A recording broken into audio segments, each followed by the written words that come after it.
جا رہے ہیں. میں دعوت دے رہا ہوں عبدالرحمن کو کہ وہ آئیں، قرآن کریم کی چند آیتیں تلاوت کریں، اس کا ترجمہ کریں اور اس کے متعلق کچھ بتائیں، اور اس کے بعد مولانا جہانگیر عالم قاسمی صاحب کا خطاب ہوگا. آپ لوگ جلد از جلد درسگاہ میں تشریف لائیں. السلام. عبدالرحمن. الشیطان الرجیم. بسم اللہ الرحمن الرحیم. للہ ما فی السماوات وما فی الارض وَإِن تُبْدُوا مَا فِي أَنفُسِكُمْ أَوْ تُخْفُوهُ يُحَاسِبْكُم بِهِ اللَّهُ فَيَغْفِرُ لِمَن يَشَاءُ وَيُعَذِّبُ مَن يَشَاءُ وَاللَّهُ عَلَى كُلِّ شَيْءٍ قَدِيرٌ. آمَنَ الرَّسُولُ بِمَا أُنزِلَ إِلَيْهِ مِن رَّبِّهِ وَالْمُؤْمِنُونَ كُلٌّ آمَنَ بِاللَّهِ وَالْمَلَائِكَةِ وَكُتُبِهِ وَرُسُلِهِ لَا نُفَرِّقُ بَيْنَ أَحَدٍ مِّن رُّسُلِهِ وَقَالُوا سَمِعْنَا وَأَطَعْنَا غُفْرَانَكَ رَبَّنَا وَإِلَيْكَ الْمَصِيرُ.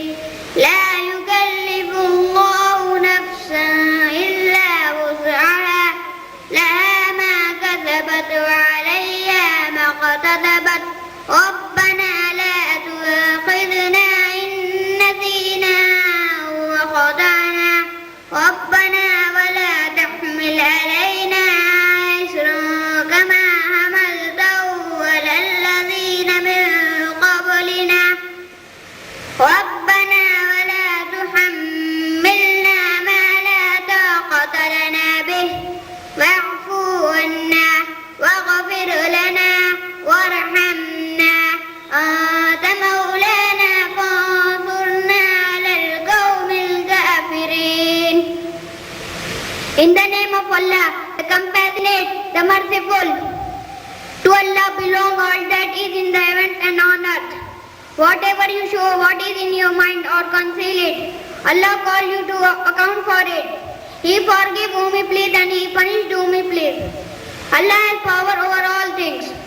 The messengers believe in what has been revealed to him from his Lord, as do men of faith, as each one of them believed in Allah, His angels, His books and His messengers. We make no distinction between one another and this of His messengers, and they say, we hear and we obey, and we seek your forgiveness, or Allah, and to you is the end of all journeys. On no soul does Allah place a burden greater than it can bear. It gets every good that it earns, and it suffers every ill that it earns. Pray, O Lord, condemn us not if we forget or fall into error. O Lord, lay not on us a burden greater than which we have strength to bear. Blot out our sins and grant us forgiveness. Have mercy on us, your Lord, our protector. Grant us victory over the unbeliever.